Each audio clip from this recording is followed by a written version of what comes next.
These long dog days of summer, I mean, we just made it through a heat wave. Mama was parched through this heat wave. I was hitting up Dunkin' every single day, and I will continue to probably for the rest of my days, but especially this summer. Dunkin' is helping everyone stay cool this summer with its lineup of refreshers. These drinks are packed with bold, fruity flavors and served ice cold. It's amazing. Dunkin' refreshers are the perfect afternoon pick-me-up. I like to start my morning with them personally, and then sometimes I go back for a second one because I'm just feeling crazy.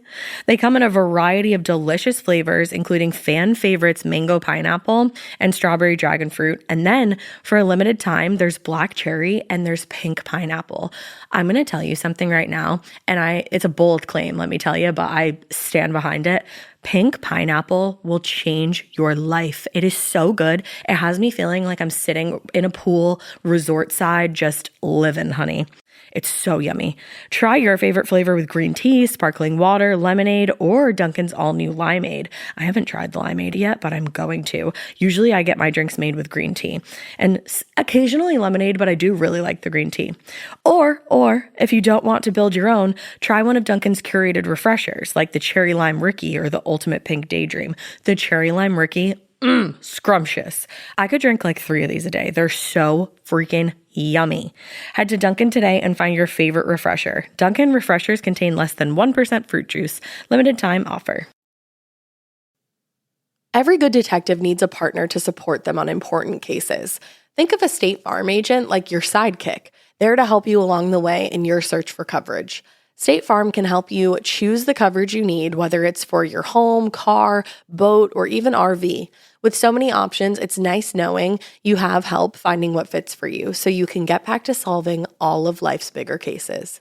Go to statefarm.com or use the award-winning app to connect with a local agent and get a quote. Like a good neighbor, State Farm is there. Pour moi? Claude, you can talk? I've always had the gift of gab, Nancy, but now you can understand. With Pretty Litter, the odor-neutralizing, long-lasting, health-indicating kitty litter that's simply the most luxurious way to bury my poopies and my peepees. Pretty Litter was developed with veterinarians. It helps me monitor potential health problems just by changing color. Go to prettylitter.com today. Pretty Litter, not just a pretty litter. Hey, weirdos, I'm Ash. And I'm Elena. And this is Morbid.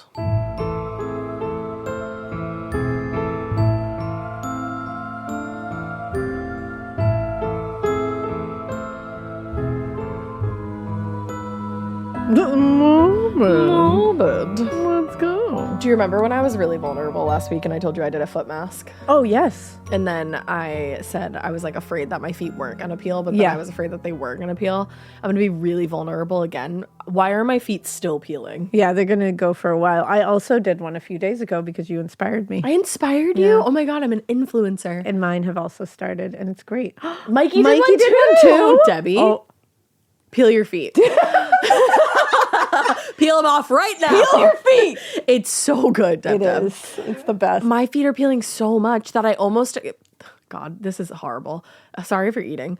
But like, I'm like, do I do one again to like soften the parts that like aren't peeling as easily? Probably not. I would just let I it was do met its with a thing. series of head shakes from across the room. Yeah, you don't want to overdo. I overdo You always everything. go hard. You got to pull this one back. One thing about me is that I go hard. Yeah, you don't want to like start giving your feet problems, That would suck. you know? Well, yeah, it's fun though. Do it. It is. I suggest you do it. Do it. You'll feel brand new. It's true. What's up with you, Red? What's up with me? You can pre-order my book, The Butcher Legacy. Let's go. It's coming out August 11th, and you can pre-order it on butcherlegacy.com. Or wherever books are sold. Exactly. You can get it anywhere. I'm Go excited. Get it. I'm Pre-order actually it. pre-order it. I'm gonna start the series from the top Hell yeah. Start it from the top. because I haven't read. Well, I should say, she's read them. Yeah, no. I'm imagine. You're like, I'm going to start reading them. You're like, think. I'm like, I've actually like, just thanks. decided you're doing really good at this whole thing, so I should give it a shot. No, I've read all of them, and I was actually just about to say I'm restarting them to get ready for the third one because I have the third one. Haha, na boo boo. But I haven't read Butcher and the Wren. in a long time. I don't even know how many Yeah. years because it was so long ago at this point. You just keep writing books. It's nuts. Writing books out But here. I'm restarting and I'm going to read them back to back to back. Yeah. And I'm really excited. I love that. The next two are thickies. I'm excited. They are. then They get exponentially thicker. It's funny because this book is released, but I was with you yesterday and I saw you typing something. I was typing something. I saw you typing something. I was typing a little something. What are you something. typing? I don't know. Maybe Oh my just a little God, something. Oh my God. Maybe. I don't know. That's crazy. Once one's done. Once one's Roll done, you along. just type something else.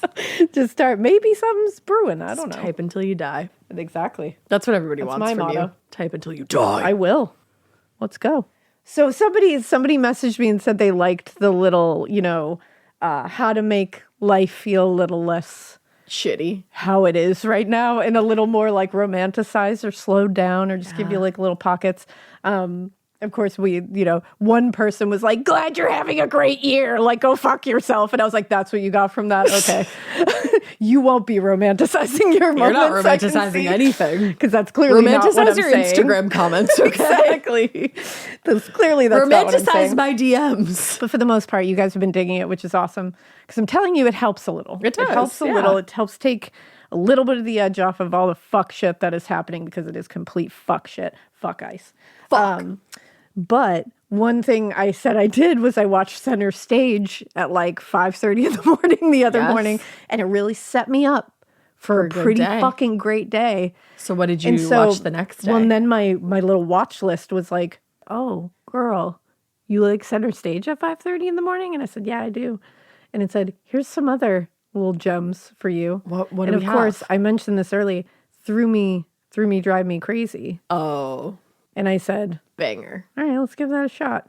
Guys, that Banger. movie, I haven't seen that movie in a long a time. true underrated banger. It's very of the time. I Yeah. need you to know that right now going in. Super odds. But that's just where we are, It I'm is, sure it Center is what it Stage is is, too. Everything is of the time. Yeah. But Drive Me Crazy was great. That was the other. It took me like 2 mornings to get that through that one. Is Melissa Joan Hart in that? Yeah, of course Yeah. she is. Yeah. Yeah, she's great. Yep. And the next one I watched after that I started watching, 10 Things I Hate About You. Oh, yeah. 10 Things I Hate. The Yeah. scene where they're in the bleachers and it ruin me. Heath Ledger forever. No, I'll cry right now. I'll sob on this podcast. He is just a king in that Waterworks. movie. Oh, God, And the next gorgeous. one I have on my list that I'm going to go to after finishing 10 Things I Hate About You is Can't Hardly Wait. Jennifer Love happens in- Hewitt. What happens? Big party Yeah. after graduation. Yeah. Carlisle from Twilight is in it. What? Yeah, he Wait. plays the jock. Is fucking Seth Green in that? is Yes. in it. Okay. Yep. Yep. He plays a wildly Yes. problematic Yeah, you certainly. And I think that's why I was like, I remember that like, movie. wait a minute. That'll stay with again, you. Very Great of the movie. time. So I know my watch list here it's like giving me a cue of like, oh, you like this. Like Yeah. you're in that era. Yes. I'm telling you, the nostalgia in the morning of these movies when I just am like doing things and I just put them on. Yeah. Don't have to sit down and like really like engross yourself in them. It's working. I love it's making me that. feel good, That's great. Good for you. I suggest it. Perfect. I highly suggest it. I'm just starting my morning. I'm on Chinese medicine TikTok.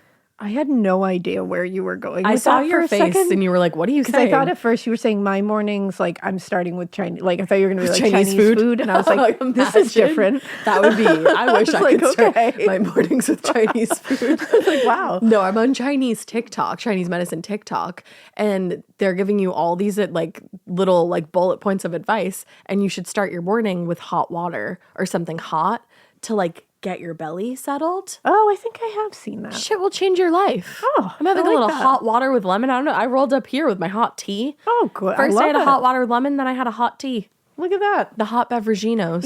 It's the little things. It is. Again, it's the little things. And you'll like this. I'm keeping my feet warm. Oh, yeah. As You should not walk around the house barefoot according to Chinese medicine. Never have been, never will be. Always did, won't again. There you Look go. at these. Look at these. Yeah. I ordered Fuzzy these socks. these little ditties. They're grippy, so I don't fall on my butt. Yeah, I'm saying. It's good shit. So that's wellness with Elena and Ash. Yeah, so do crazy those ops things. movies, fuzzy socks, Yeah. and hot beveraginos. If I come up with anything else little that seems to work and make me feel good, I'll let you guys know because we're not gatekeeping happiness over here. No. Maybe I'll start eating Chinese food in the morning. Yeah, I'll there let you know go. if it works. Exactly. We'll share it. I like your movie recommendations, though, so please continue watching I will. ridiculous movies Nostalgic and telling movies. us about them. Hell yeah. All right, I'm going to talk about something. That is also nostalgic. No, No, it might be. maybe to you. Yeah. I wasn't alive. I remem- was. I remember when this happened. Do you so- really? I mean, it was probably a pretty big deal. We're going to be talking about Heaven's Gates. And if Yeah. you were alive and functioning, This will be unlike nostalgic. me, it will be nostalgic for you, I Yeah. suppose. I don't know if you'll long for this time, but No. I don't know your life. So let's talk about it. In mid-March 1997, 43-year-old Richard Ford finally spoke out against Father Doe, who was known to the rest of the world as 65-year-old Marshall Applewhite. For over 20 years, he had been slowly building a following as the leader of Heaven's Gate, which was this religious cult. Their beliefs were kind of a blend of Christianity, science fiction, and like New Age practices, but they were bonkers. Wow. Wow. Wow. By the mid-1990s, Marshall Applewhite had attracted over 40 men and women who were basically just fed up with their day-to-day lives, fed up with society. Ages in the group actually ranged all the way from people in their mid-20s to their early 70s. Wow. So this was like a vast range Yeah. of people. They all hoped that his predictions to finding a better life on another planet would come true. Period. Period. According to Marshall Applewhite, their escape would be made in an alien spacecraft that was following closely behind the Hale-Bopp comet, which was expected to pass the Earth at the end of March. I remember this. It was like a huge thing. It was a the big Hale-Bopp fucking comet was deal. like nuts. Yeah. I don't recall. Yeah, I don't recall. We went out on the front lawn and we waited for it. Did you? Yeah. I think I was still in Hawaii at that point. So I wasn't with you, Yeah. unfortunately. You were not with us I wish on I the had front that lawn. experience with Yeah. you. I'm bummed. Pretty fun. But the thing was, in order to catch their ride to the higher plane on the Hale-Bopp comet, the members of Heaven's Gate would need to slip the bonds of their earthly bodies prior to the comet's arrival. So they had to figure that whole thing out. Yeah, of course. Now, Richard Ford, who was known to the rest of the group as, I think it's Neody or Rio D'Angelo. They got like different names when they went into the cult. Oh, okay. Richard, had been with Heaven's Gate for a while, and up to the point that he spoke out, everybody saw him as a very firm believer in this ideology and the mythology that Applewhite had built over the years. But when it came time to enact the final plan to ascend to this new celestial form, he was one of a small number who just wasn't ready to take that step, because that step was literally ending your life. Yeah. But like, to move on to the next one With complete trust. with complete and Yeah. utter trust. It's like in the circle in the craft. Yes. Like With perfect love and perfect trust. exactly. So his reluctance obviously caused a rift between him and a cult leader. And by mid-March, Richard decided that he was going to leave the group, but he let them know that he cared about them a lot and he wanted to, keep in touch as long as they could. And he wasn't going to intervene on their plans in any way. He said, like, He was being a real one. yeah, he you was like, know? I love you guys. And like, I'm not going to stop Yeah. you, but like, I don't want you to do this. Yeah, like he was like, this is not my scene. Yeah. But You I know won't- what? I won't mess it up for you. He lived and he let live. He did. He didn't yuck other people's yums. He didn't, no matter how nutso their yums were. Yes. So Richard Ford was at home on the afternoon of March 25th when the mail arrived. And among the letters was a package that included a letter and 2 videotaped statements from the Heaven's Gate members informing him that they, quote, shed their containers That fucks me up. and left the earth bound for a better life. Shed my container is No, I hate it. that You goes remember? crazy. We recorded an episode once, and I still feel this way. I think you were talking a lot about the brain, or I was, and I was like, I don't like talking 'Cause now about you my can, brain like, too feel much your brain. because I can feel container. Yeah. I'm just a fucking container. I mean, the truth of the matter is, yes. No, I know. No, I We know. are. But I You're- like. we're just a container for our inner, like, insides. Shut up. I can't. It's true. I mean, that isn't like shut up. Like, shut up. Not like stop talking. Just like shut up. Yeah. But your skin itself is an organ. So That is if you really look at it that way, though, we're not really a container true. because we're one giant organ. But I think I don't even think he was talking about organs. I think he was talking more about like souls. Oh, yeah, for sure. Like, I was so- more talking about it like we're containers for our organs. We are containers for our organs, but also kind of not not really. because Yeah, when you think about the skin being an organ, that shit will ruin your life. So yeah, they were shutting their containers. They let Richard know, and Richard obviously knew what that meant, but he didn't know exactly what to do about it. So the next day, he just told his boss, Nick Matzorkis, about the tapes, and they both decided to drive the 2 hours to the Heaven's Gate compound in Rancho Santa Fe to be like, did they do this? Like, what's going on here? So when they got to the house, Nick was like, I'm going to wait in the car, buddy. You can check that out. He's like, you seem to know about this, so I'm just going to stay here. He said, I'll fly, you do everything else. Yeah. So Richard made his way around to the side of the house and the door was unlocked. He was armed with a video camera. He entered the house and he found pretty much exactly what he had expected. All 39 remaining members of Heaven's Gate dead from intentional overdoses. Their bodies, if you know the story, you know, were all just laid out on mattresses and covered with purple shrouds. Oh. He spent about 10 minutes in the house just doing his best to document the scene, but never touching anything.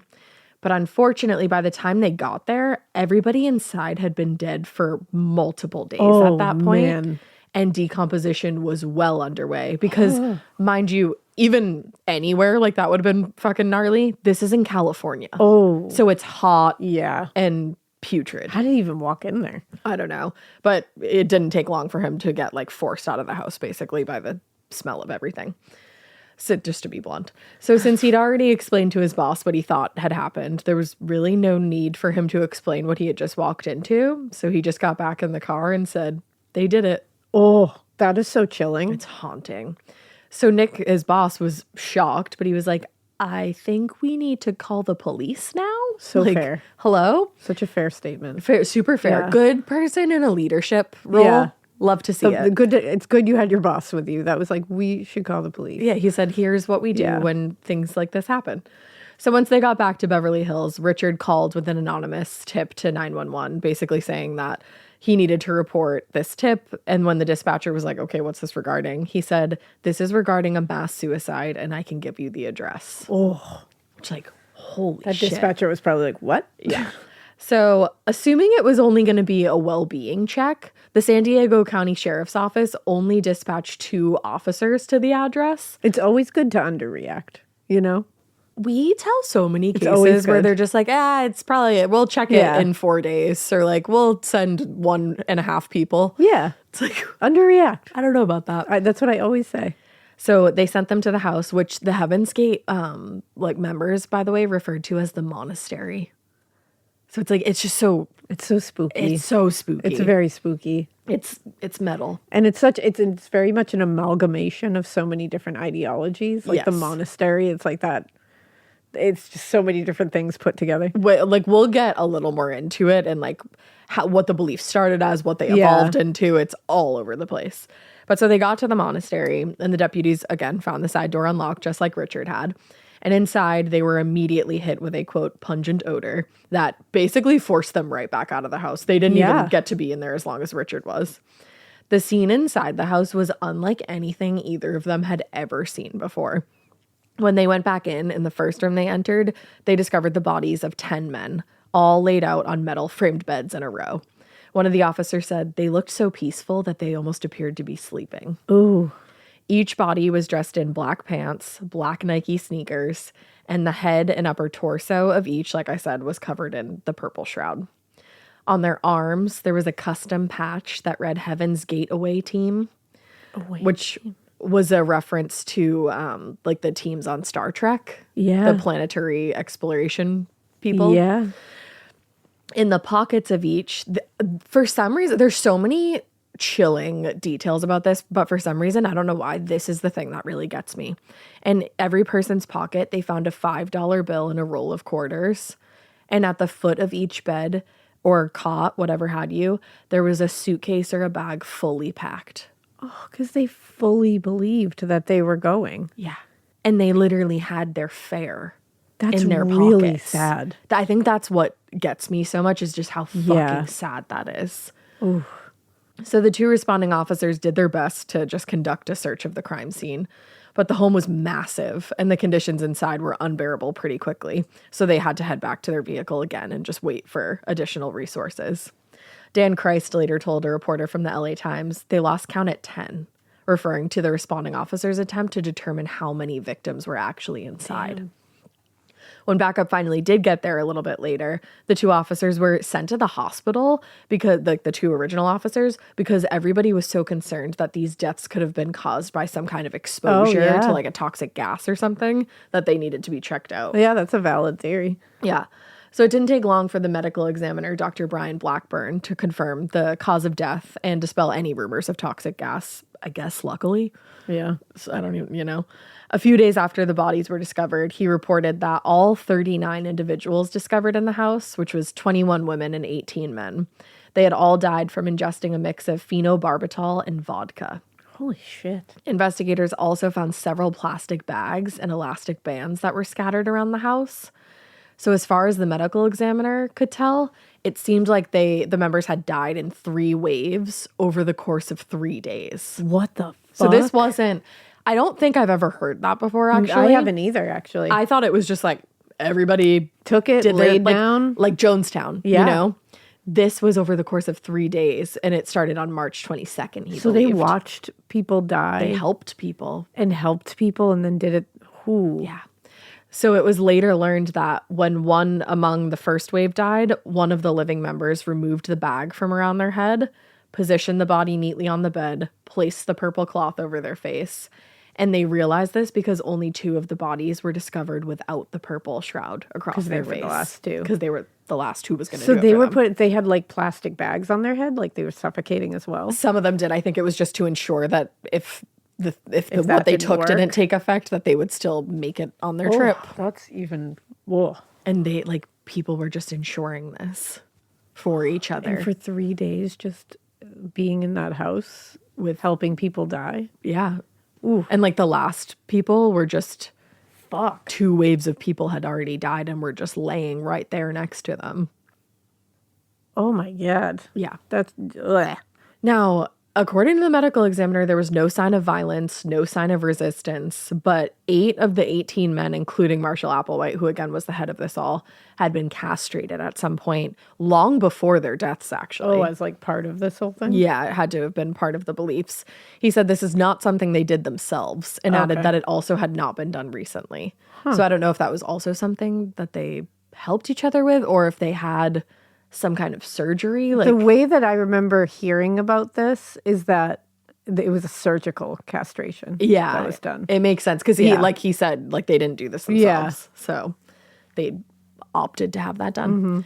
So in the days that followed, investigators learned that the members of Heaven's Gate believed that, quote, sexual organs were unneeded in the next world and could actually be a hindrance to gaining admission into that world. Oh, see, because I was, before that second part, I was like, well, just carry them in like an appendix. You don't necessarily need it. But, Yeah. you That's can why. always, but I guess if it's going to be a problem getting in, It would be a hindrance. You don't even need to carry it with you. you don't want to.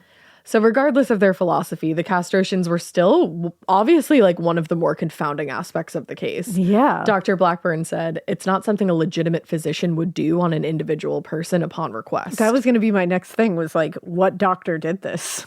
I don't know. Was it a doctor who did this? I have no idea. Or someone else who surgically did it without surgical experience? Right. You don't know. Or maybe they had surgical experience at one point. Yeah. Because the fact that the doctor was like, it didn't look like they did this, like it wasn't, Like they didn't do it themselves. it looked professional. Yeah.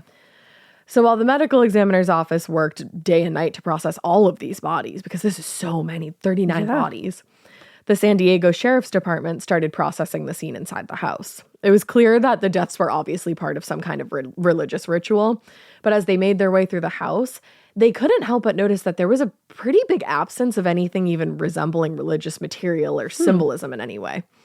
Instead, the house was mostly full of computers and other electronics. And it turned out that while the group's main focus was on their religious beliefs and, moving on to this next world or planet, they actually spent most of their time on their company, which was called Higher Source Contract Enterprises.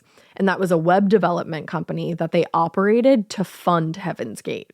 Oh. So Higher Source had been founded and registered 2 years earlier in Arizona, where they had lived before they moved to California.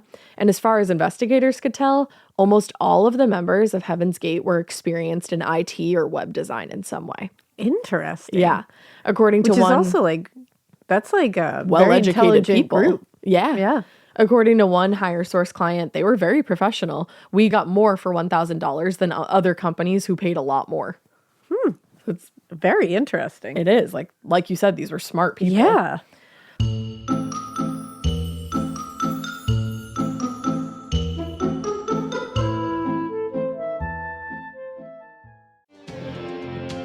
The Genesis GV70, with all its award-winning tech and performance, is built to thrill. So you can hit the road, hit the turns, and hit Sport Plus mode for serious acceleration and handling.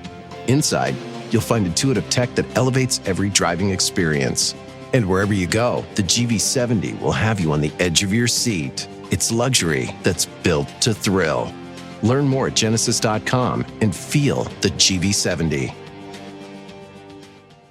Some flavors can only be crafted by nature. One sunny day, a honeybee discovered a mysterious apple blossom and carried its pollen to a Honeycrisp tree. Months later, something extraordinary was born. The Sugar Bee apple, with notes of honey, caramel, and molasses, balanced by bright sweetness and an extra crisp crunch. Sugar Bee apples elevate everything from charcuterie boards and salads to baked treats and everyday snacking. Ready for some inspiration? Download our free recipe book and discover delicious ways to enjoy Sugar Bee apples at hellosugarbee.com. Sugar Bee apples, from bee to you. Hi, I'm Angie Hicks, co-founder of Angie. And one thing I've learned is that you buy a house, but you make it a home. Because with every fix, update, and renovation, it becomes a little more your own. So you need all your jobs done well. For nearly 30 years, Angie has helped millions of homeowners hire skilled pros for the projects that matter. From plumbing to electrical, roof repair to deck upgrades. So leave it to the pros who will get your jobs done well. Angie, the one you trust to find the ones you trust. Find a pro for your project at Angie.com. So while the inside of the house didn't provide a ton of information about the group or what would have motivated them to take their own lives, fortunately, the neighbors proved to be a little bit more insightful. The owner of the home, Sam, I hope I don't mess this up, I looked it up, Kauchesfahani, he had purchased the house in 1994 and he wanted to flip it for a profit. But after a few years passed without any buyer for this massive home, he was like, you know what, I'll just rent it out. And Heaven's Gate ended up renting out the property and they moved in October of that year. Since then, several realtors had shown or tried to show the property, but all the prospective buyers were kind of put off by the members of Heaven's Gate. Yeah, I mean, when you are looking at a place and a cult lives there, weird vibes. It's at least going to make you think. I would say, you know what, I'm going to buy some sage, probably. Yeah, like the vibes may be a little off. Get a few crystals. Get a little new agey myself, in fact. There you go. You know? Just a different kind. Just different kind. You know? One realtor said, I tried to show the home to buyers, but there was always some sort of religion meeting going on. Oh, yeah. And that would send me away. Yeah, I'd be like, bye. Other realtors had similarly strange interactions with the members. Local agent Bob Dyson said there were computers everywhere. There were men and women, all had crew cuts, including the women. They were very android-like. They referred to each other as brother and sister. Yeah, no way. It was just very it almost sounds like a cartoon. Yeah, you know what I mean? like Like a futuristic cartoon. It sounds like how somebody would write a cult. Yes. You know, like if somebody, on like the a nose. fictional cult. Very on the nose. And that would definitely send me I'd be like, you know what? You do you. Yeah. Here. But I don't want this property. I don't think I'm going to be living here. I don't think I want the Thank you. energy that Yeah. comes with this. So the realtors definitely thought they were strange, and so did the potential home buyers. But the neighbors who had a little more interactions with them had positive memories of the group. Oh, that's nice. Next door neighbor Shelby Strong told a reporter they could not have been quieter, nicer neighbors. Well, that's just great. And her husband Bill said they certainly didn't disturb any of the neighbors here. There was nothing to object to. Wow. So it's nice that they weren't sacrificing any animals. Yeah, in the I mean, a backyard. real it really is a thing. Like, they're just doing their thing. Yeah, and You it know? sounds Well, like their neighbors let them. Seemed like it. Yeah, you know, For what a are you little going to do? while. So another man who owned a car wash in the area, he had gotten to know a few of the members in the months leading up to their deaths, and he described them as very loving and the nicest, sweetest guys you could ever meet. Well, that just makes me sad. It's super sad. This whole thing is very sad. Yeah. I think the belief system that they really thought they weren't ending their lives. They were beginning new lives new in chapter. their minds. And it's like, cults are always really sad, like these kind of cults, especially when they end like this. It's because it's like people who, these people were lost, obviously looking for something. And very much done with whatever they had here and on then this plane. To find it with this kind of situation and then have somebody tell them, I can get you somewhere that's going to be amazing and away from all these problems that you have or these worries that you're dealing with.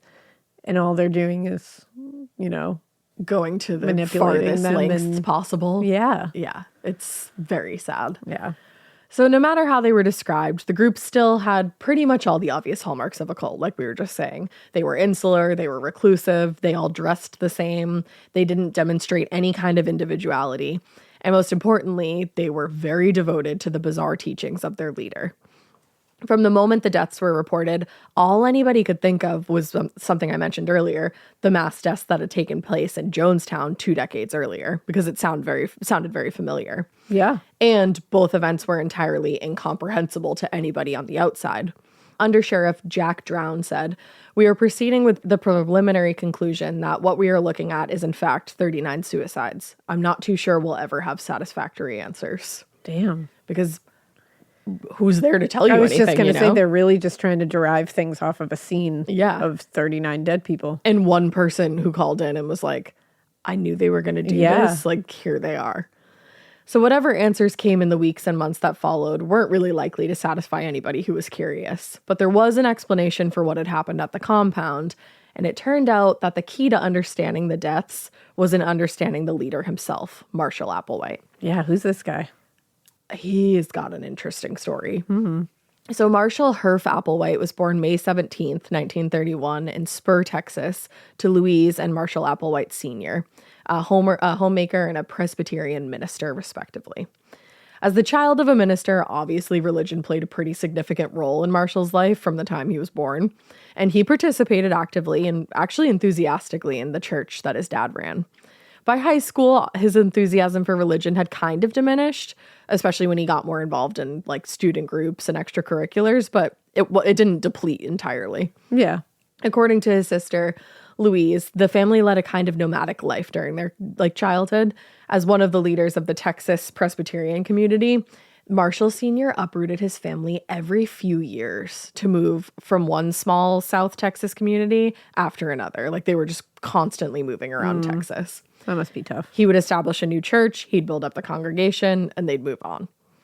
So after his graduation from Corpus Christi High School in 1948, Marshall enrolled at Austin College in Sherman, Texas, and he pursued a degree in philosophy, which is kind of on the nose. I was going to say.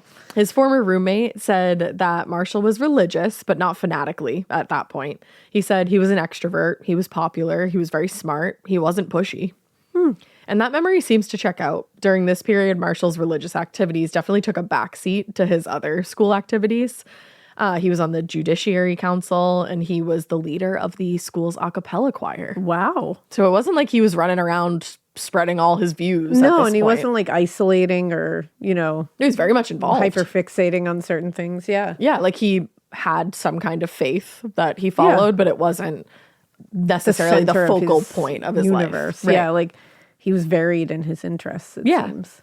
So once he got his degree from Austin College in 1952, he enrolled at Union Presbyterian Seminary in Richard, Virginia, and that was when he planned to follow in his father's footsteps. But by the end of his first year, he missed being involved with music, so he actually dropped out of the program and took a position as the director of music at the First Presbyterian Church in Gastonia, North Carolina, I think it is.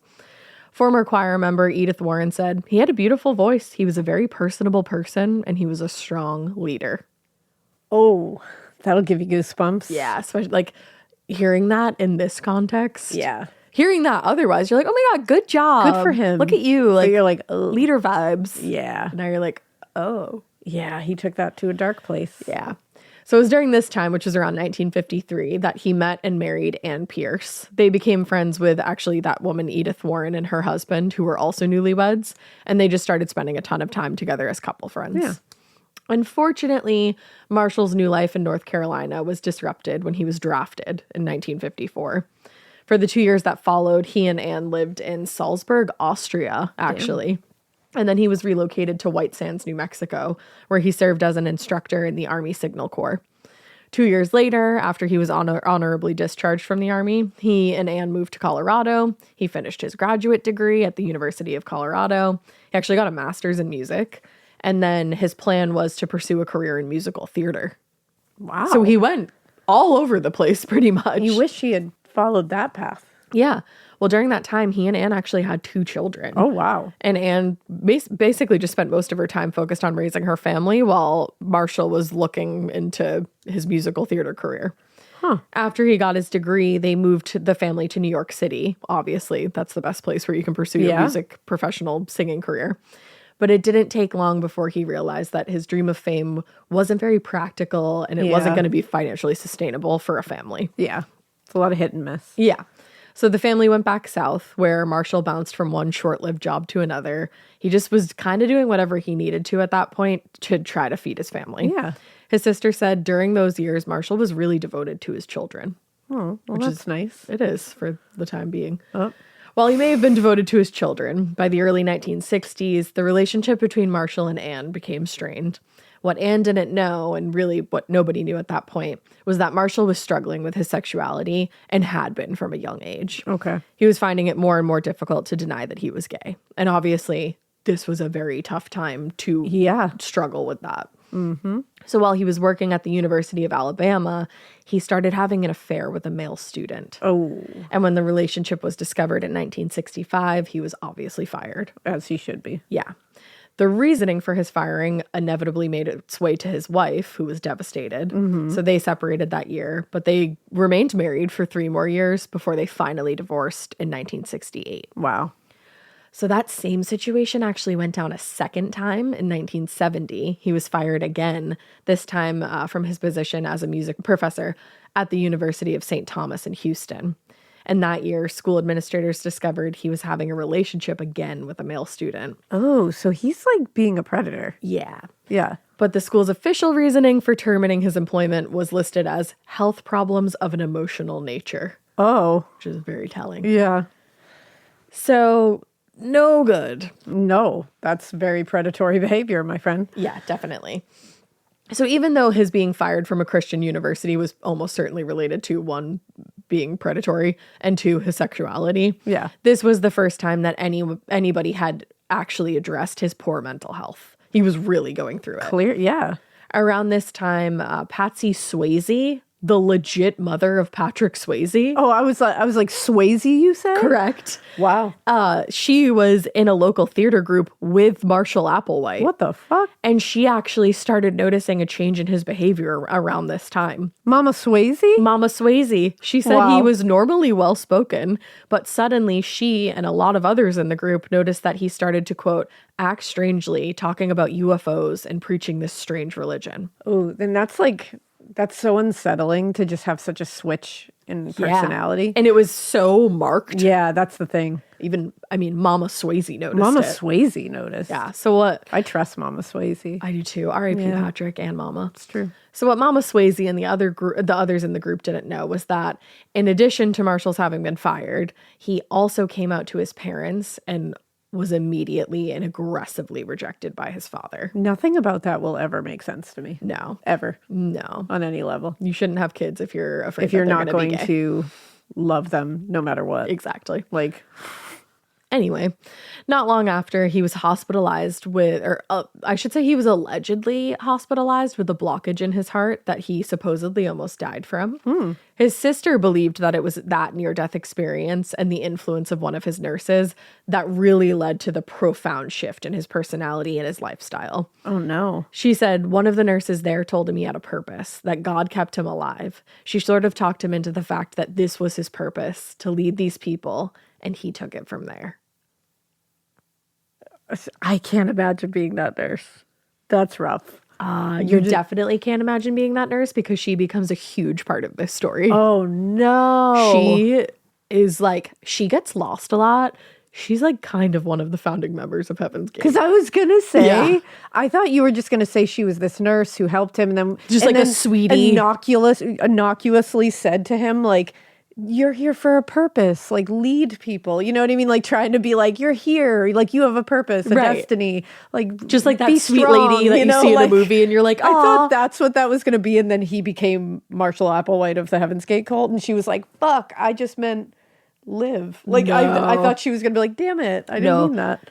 I thought the same thing when I first started learning about this, but then I found out very quickly that they essentially like merged brains. Whoa. It's crazy. Okay. So we'll get into that. Yeah. So it turned out that Marshall had actually lied about the health scare and that he had actually checked himself into a psychiatric hospital. Oh. In part for the treatment of his declining emotional health, but also, and this is really sad, in search of a cure for his sexuality. That's so sad. Because this was a time where people literally believed they could be cured of being gay. that it was an issue that needed to be cured. Yeah.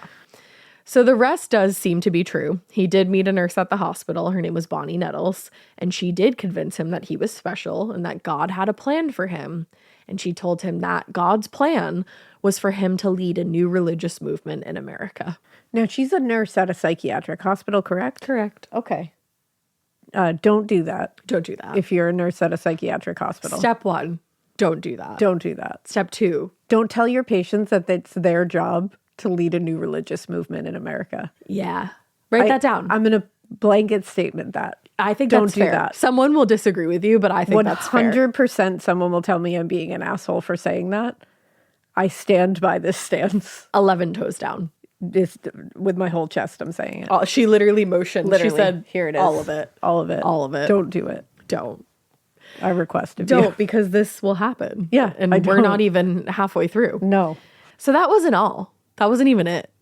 Whatever plan God had for Marshall Applewhite, she said, I'm going along with you. Oh, yeah. She said, God wants me, Bonnie, by your side. No, Bonnie. Me, Bonnie, you, Clyde. Bonnie, how'd you get this job? We, religion. I real, Bonnie. I don't think they were really doing lots of background checks back then. Apparently not. Because what the fuck? Yeah. Just leading them into the fire. Yeah, she sure is. Holy shit.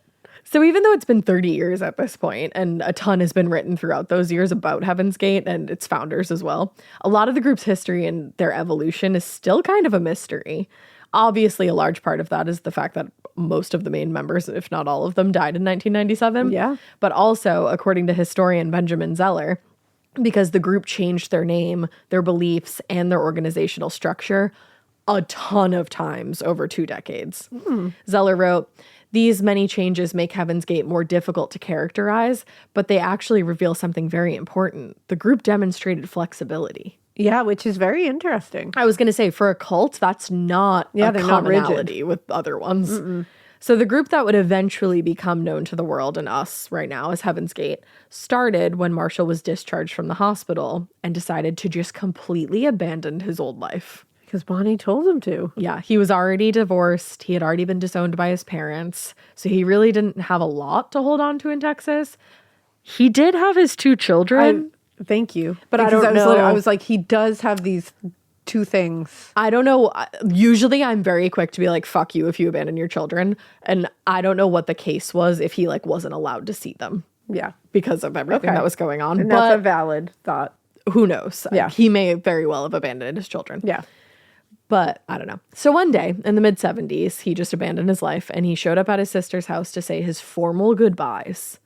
His sister Louise remembered, he told me he wasn't going to see us anymore. I said to him, what's the matter with you? That's not the real you.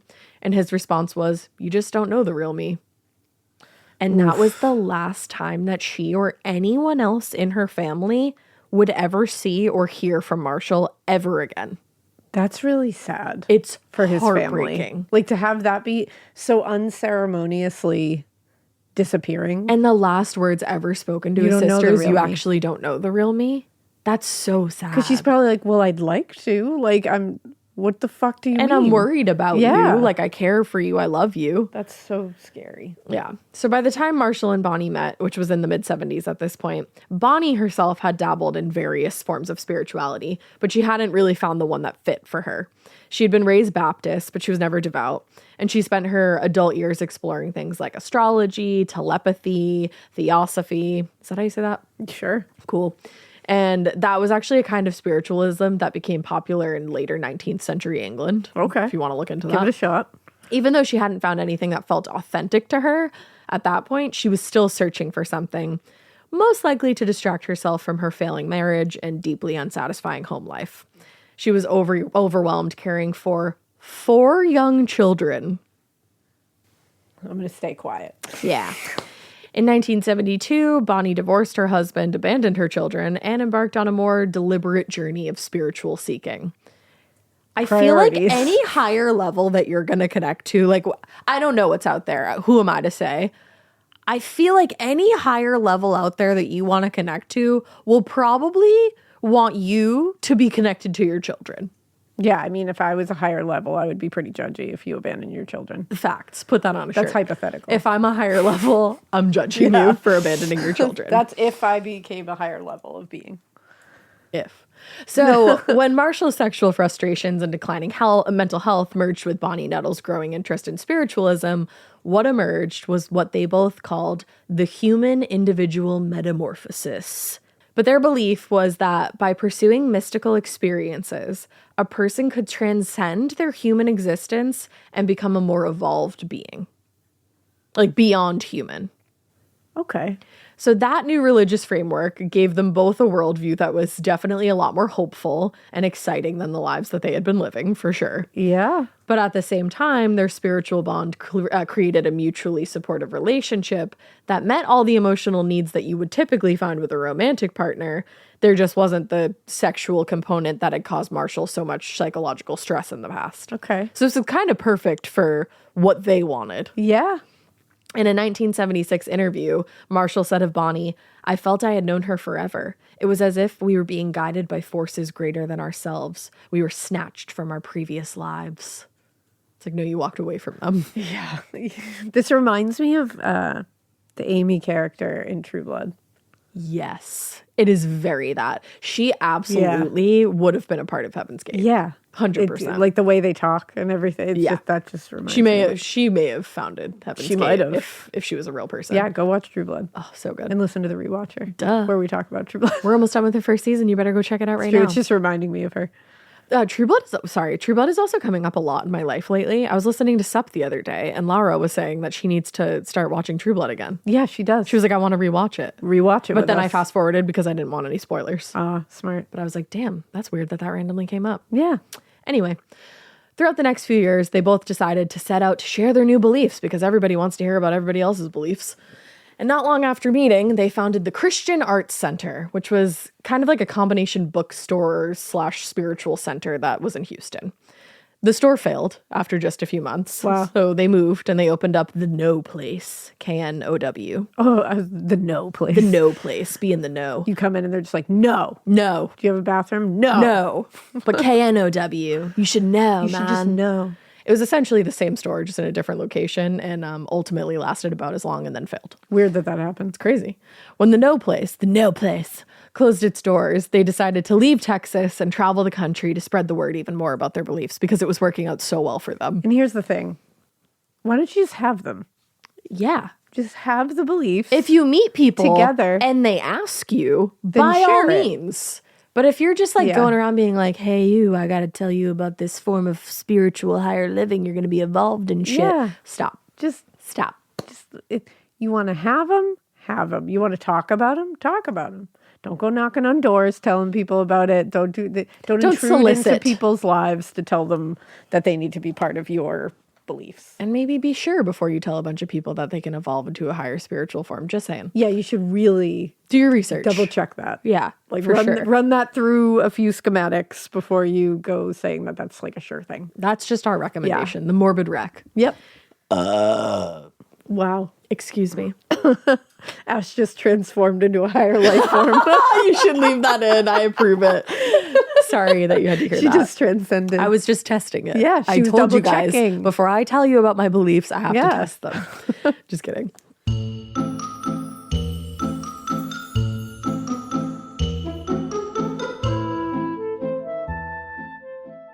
Some flavors can only be crafted by nature. One sunny day, a honeybee discovered a mysterious apple blossom and carried its pollen to a Honeycrisp tree. Months later, something extraordinary was born. The sugar bee apple, with notes of honey, caramel, and molasses, balanced by bright sweetness and an extra crisp crunch.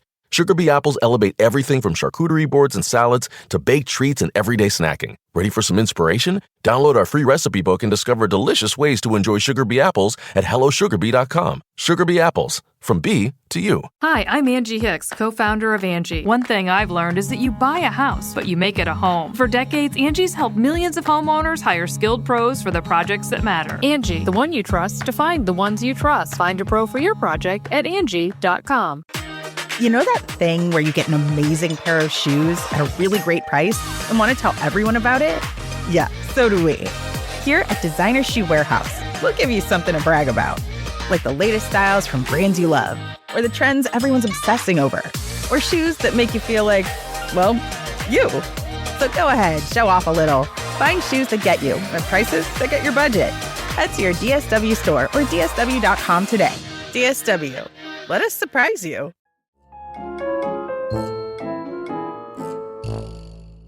So after leaving Houston, they spent years traveling around the U.S. They gave interviews at this point. They were just speaking wherever and whenever they could find an appearance or an audience. At first, their message didn't appeal much to the masses, if you can believe it. But by the end of by the end of 1973, they had only attracted one member to their movement. To be honest, that's more than I thought they would get. One. It just reminds me of that Full House episode where Jesse invents that thing and he's like, 3,000 and one. They're like, we're a spiritual movement and with one. So they found one, but soon their beliefs started to find some traction as, you know, the New Age movement grew in popularity. And by the 1970s, man. It's free love, baby. Movements. Yeah, movements. By the 1970s, they amassed more than 200 followers. That's way more. It's 199 more. Yeah. By that time, their identities had also kind of solidified into what they would be for the rest of their lives. They were the two, who were two figures described in the book of Revelations, who would witness the end of human civilization and then be born again. This is so much work. Also, that's as far as I know it. Please don't tell me all about it. Yeah, this is so much work, it feels. Yeah. That's the thing with these cults. It's a lot of upkeep. And that's why I know no way, no how would I ever be involved, because I'm like, this is too much. You're working harder, not smarter. My favorite part, though, of cults is they're like, we're the two, whoever the higher form is told us. But eventually they become something else, too. Of course. Like they're the two, but then they become this and this. But they've and that already and that and that. indoctrinated everyone. So they're able to change like that. And people just go, yep. Yeah. Like, it's like how Mother God was like 45 different people. We see it happening all over the place. If you guys, right now. Speaking of cults, and this is like a little bit old, but if you haven't watched the Love Has Won documentary, you've got to watch that. But I think be warned. Be super warned. It's graphic and it opens up with a graphic image. Like there's a body being shown. Yeah, just so you know ahead of time. It's different. But it's a really, really interesting documentary. But anyway, back to this cult. Benjamin Zeller noted, in pinning their religious identities and missions on this passage from Revelations, the two had veered from their initial New Age forays into the apocalyptic millennialism that characterized the conservative evangelical Protestantism of the time.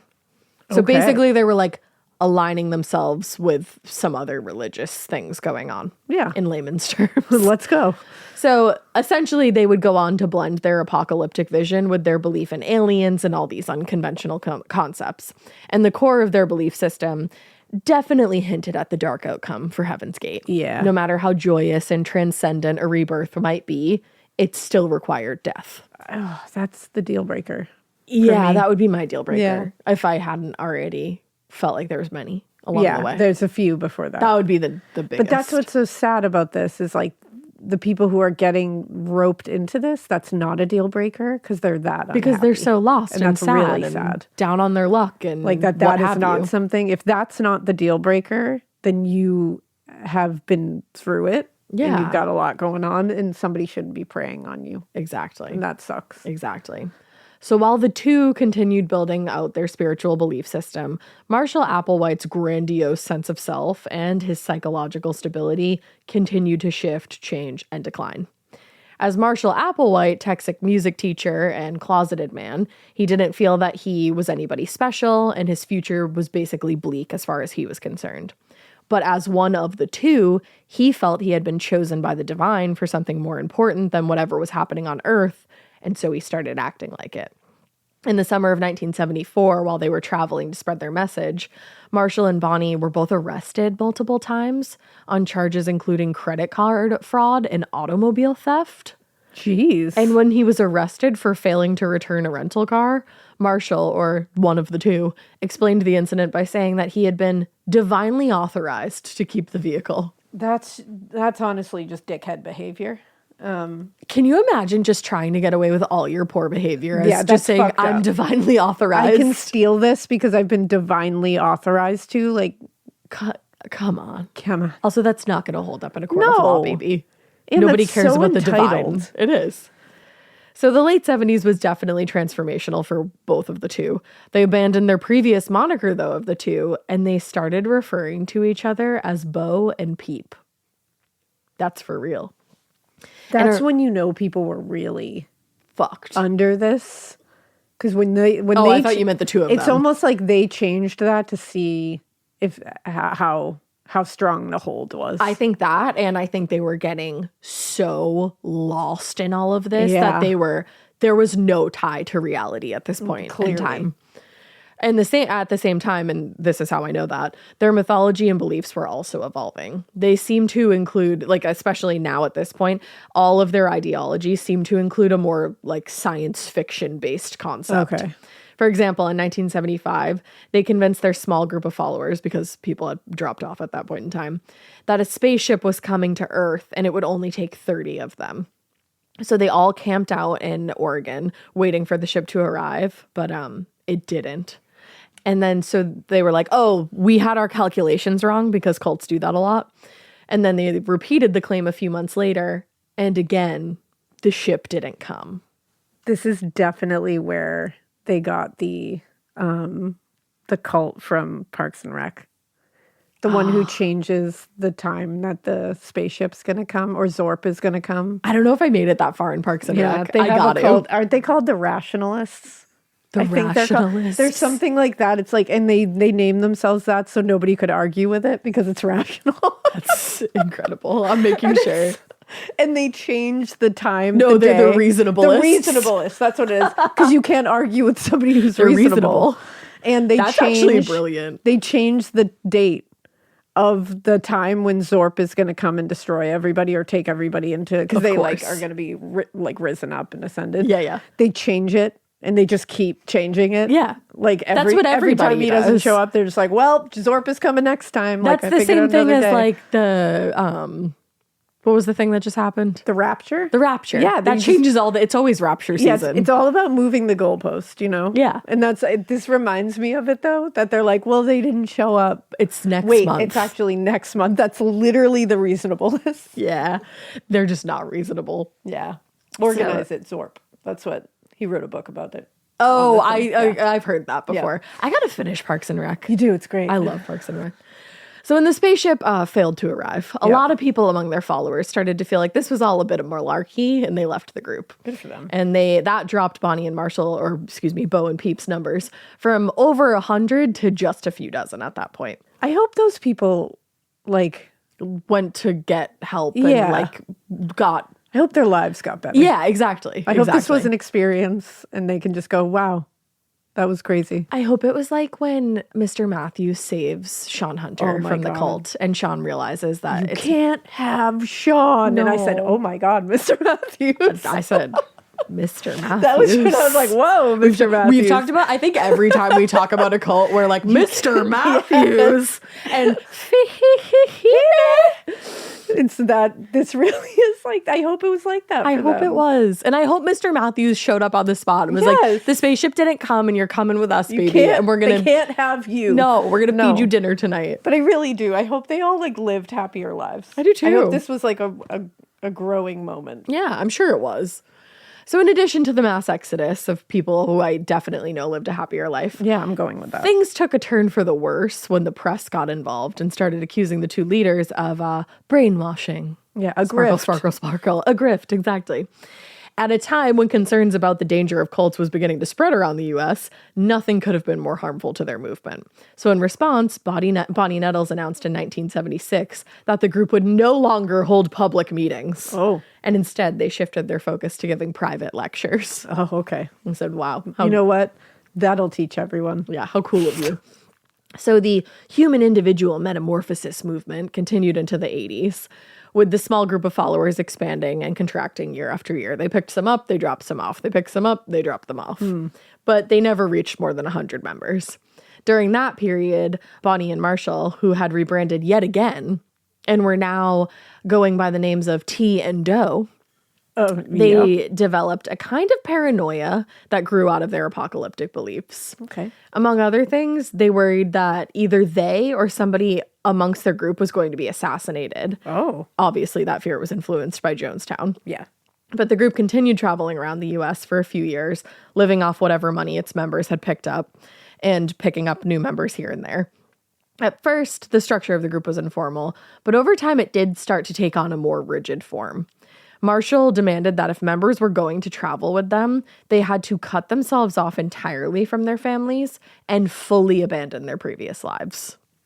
That's the red flag. Yeah. That's it right there. And here's some more. Oh, no. In time, they dictated what people ate, what they wore, Yep, here it and is. most importantly, what kind of relationships they could have. Oh. And they informed everybody that if they wanted to ascend to a higher plane, quote unquote, they could not engage in any kind of sexual relationship with another. Okay. Yeah. Okay. So the first sign of like... This doesn't seem healthy. No, it's definitely not. The first sign of real trouble came in 1985 after Bonnie Nettles died from liver cancer. Oh. For over 10 years at that point, she and Marshall had been codependent and fully expected to receive their celestial rewards together. But Bonnie's death obviously caused Marshall to spiral even deeper into his delusional thinking, and he had a full-blown crisis of faith. In the years that followed, the group bounced around the Southwest, occasionally adding new members, but mostly losing them. And all at that time, Marshall's beliefs and expectations got much more rigid. By 1993, the members of him, just so we don't have to say the full thing every time, had dropped to just a few dozen. So in June, Marshall placed an ad in USA Today to try to recruit new members. I actually had no idea that happened. I didn't know that. Dave What the found this fuck? piece of information and I said, Qua? Excuse me, Dave? I said, Dave, what? Dave, what? Yeah. Well, that marked the first time the members of Heaven's Gate used a computer to grow their organization. And it turned out that not only was the incorporation of technology a useful and convenient tool, but it also fit very well within their science fiction adjacent belief system. Oh, yeah, it does. So in the fall of 95, the remaining members of what eventually became Heaven's Gate rented a property in a remote part of New Mexico. But for some reason, they abandoned that compound. And then in that October, they moved to the San Diego County area. Oh, okay. At first, they lived in various homes. And that was before the remaining 40 or so members finally settled at the $7,000 a month Holy shit. mansion, in Rancho Santa Fe. I wonder why they abandoned that other one. Yeah, I'm not sure. Who knows? Maybe the ship wasn't coming there. Yeah, maybe. And I wonder if it had anything to do actually with the Hale-Bopp comet. Oh, maybe. Like the path. They were following the path. Yeah, but $7,000 a month Yeah, back that's then. I mean, yeah. That's huge. $7,000 a month is wild. Yeah. So it was during that period that they started their web design and IT business that I mentioned earlier. That was Higher Source Contract Enterprises. And it was also during those last years, as news of the approaching Hale-Bopp comet started making the rounds on the news programs, that Marshall started planning the quote-unquote final phase of his mythology, exiting Earth for the next level. Oh, you just wish everybody could have seen. And you wonder how many people knew this is complete and utter dog shit, but they literally just wanted to die. And felt like this was a more community-based moment of everybody doing it together, which made it not as scary. Yeah. And That's what I always think of is how sad is that? That's the thing. And maybe just almost let themselves believe it, but somewhere in their minds knew that this was just not it. Some of them, this is what they wanted to do and it made it less scary. Yeah. It's just really sad. It is really sad. Well, in the wake of the deaths in Rancho Santa Fe, like at the mansion, 2 other members who had already left the compound by that point also ended their own lives. Wow. One in May and the other in February of the following year. Because I can't imagine knowing that these 39 people who basically were family. Yeah. Like, because they like live together. they live do together, they work everything together, they eat together, they do everything together. You do form human bonds. Of course. You find out that 39 of the people who you were closest to over the last few years all died at once. Like, I don't know how you digest that. And that they all continued believing this thing so much that they went through with it. Right. So one part of them, if they've been indoctrinated and brainwashed enough, are probably thinking, wait, am I missing out? Right. Right. And can I go with them? Yeah. If I do this? Absolutely. Like, it's just fucked up. But that meant that of the 42 members of Heaven's Gate who followed Marshall Applewhite to California, the only one who remained alive was Richard Ford. Holy shit. Who I started talking about in the beginning. That's wild. One member. So within a few weeks of the discovery at the house, the medical examiner's office had managed to identify all but one of those who died in the Heaven's Gate compound. Wow. And eventually they did identify the okay. 39th person. We'll post everybody's name. Yeah, for sure. So the families were all notified of the deaths by the sheriff's department, obviously. But by then, this is so sad, most of them had already received letters of videos from their estranged loved ones explaining what they were going to do. Or what they had already done at that point. That's chilling as hell. Which it's similar to the letter and the video that Richard received. Yeah. In almost every case, the members of Heaven's Gate were excited about what they believed to be the next phase of their lives, too. Damn. According to Benjamin Zeller, members understood their actions not as deaths, but as graduations, cutting aside the decaying matter of Earth so as to free their true selves to journey to the next level in the heavens. Wow. As far as they were concerned, to reject what Marshall believed was the final phase actually would have been the real tragedy. Wow. Which is just... That's unthinkable. That's exactly what I was just going to say. In a video message on Heaven's Gate website, Marshall Applewhite insisted that those left behind shouldn't feel sad for the members of the group. He said that they were excited to be shedding their containers and leaving this planet for a more evolved existence elsewhere. Wow. Which, like, gives me Goosebumps. a wom. Now, obviously, members of Heaven's Gate throughout the years were pretty frequently dismissed as being crazy or having been brainwashed by Marshall and Bonnie. But Benjamin Zeller said that's honestly far too simplistic of a reaction. He wrote, "It's just too easy to dismiss them as nuts. Members joined not because of some sort of magical, psychological, or spiritual truth that the leaders conjured, but because they were looking for something and believed they found it in Heaven's Gate," which is exactly what you've been pointing out this whole time. In his recollection of his time with the group in 1975, Robert Balk wrote, "Once I got to know the people, I realized they were not just members of some exotic cult, but ordinary people struggling to find meaning in their lives." Which is so fucking sad. He said, "Overall, they weren't much different from me or my friends." And that aligns with the statements that Richard Ford gave in the wake of the tragedy. He said, "I was always looking for answers, looking for purpose in my life. I loved these people, and it meant everything to me." Wow. Since he left the group in 97, Richard Ford, who has since changed his name, obviously struggled to find normalcy in his life. But in a 2017 interview, he said, "I tried to get a job and people wouldn't hire me because they thought I was part of some crazy thing." Luckily, though, in time, he did manage to put his life back together and he ended up reconnecting with his family. Oh, see, I'm happy. And he eventually reflected and said, "I'm a regular guy. I'm trying to be more of myself and a better person in every way that I can." Well, that's the best outcome. What's the best right outcome for the one For surviving the one member? person. And Holy that shit. is the tragic story of Heaven's Gate. That's unbelievable. It really is. I knew like the basics. I did I too, knew like yeah. the Hale-Bopp comet and that they were all found with Nikes, like the more salacious aspects. Yeah, the things that people really like attached. Right. But I didn't really know about Marshall Applewhite I didn't even know that there was a Bonnie Nettles. Yeah, I remember hearing that name. Yeah. But I didn't know the details of I it didn't all. know she played such a significant role. Yeah. And just Wow. how far back this all dated. These kind of cults. They're scary. That's why, like, we haven't covered Jonestown. I know. That's actually crazy that we It's haven't because covered it's Jonestown. such an upsetting one. Like, Well, we will eventually, Yeah. but, like... Jonestown that- is so upsetting. People did it, like, gave their kids the drink. Like, babies. there's... ugh. But it's that also one. so interesting that there's, like, political Yeah, there's ties with political that. shit in that. Like, that one goes in many different directions. Yeah, I think we briefly talked about it on a crime We did, countdown. yeah. But that would be an interesting one. This one always fascinated me because it was such like a... I remember it being talked about on the news. I remember those kind of things. And I remember seeing the Nike shoes. And I remember like those like iconic pictures of, you can just see the feet. And I remembered being like, and it was all science fiction-y and like and it involved the mysterious comet. and weird. And the comet was involved. And that was such a big thing when it was happening. And it was like so shrouded in all this like weird of the time stuff. Yeah. That's all I knew of it. But hearing all the details, it's just fucking sad. It is just sad. It's just like literally like somebody who was involved with them just said, I was looking for answers and purpose in my life. And you know, that's all anybody else that was involved in this was looking for, purpose and answers and exactly like something better. Yeah. It was just really sad. Damn. But it makes me happy that the one member who really got away before everything happened, like figured out his life. And he feels like he's trying to be more who he is. And a better person, and that he like reconnected with his family. Yeah. I'm happy for that. I know. Damn. Let me find a fun fact before we end this. Fucking fact, man. I better find the funnest facts. Find the most fun. Funnest facts ever. I'm Googling. It's not the funnest fact, but it's a fun one.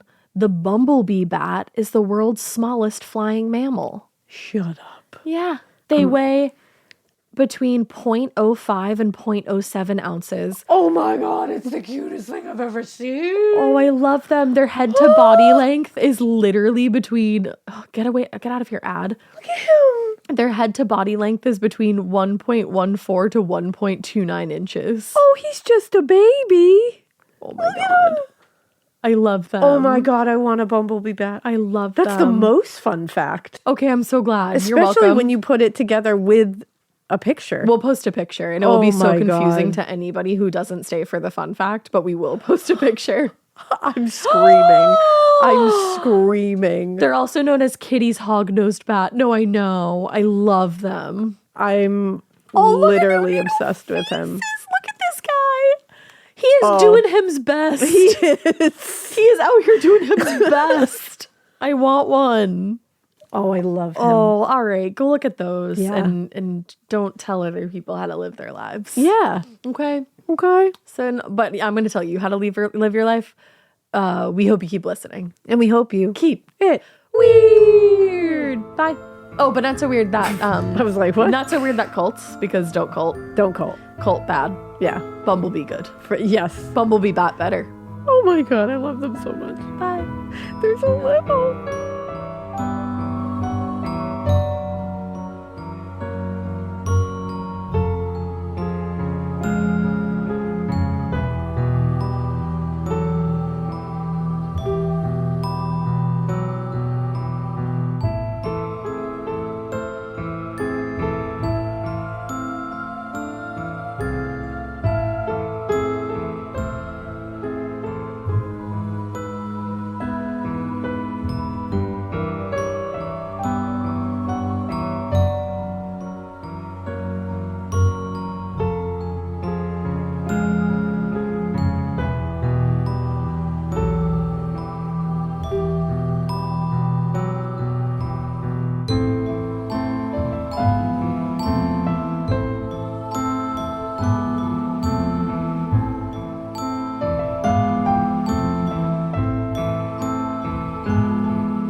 Hi, I'm Angie Hicks, co-founder of Angie. When you use Angie for your home projects, you know all your jobs will be done well. Roof repair?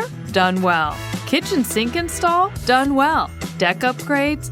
Done well. Electrical upgrade? Done well. Angie's been connecting homeowners with skilled pros for nearly 30 years, so we know the difference between done and done well. Angie, the one you trust to find the ones you trust. Find a pro for your project at Angie.com.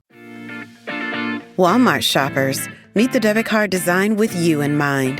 The Walmart Money Card offers up to $75 cash back on purchases at Walmart each year, early direct deposit, overdraft protection, and so much more. When Walmart is your everyday store, you need a card to match.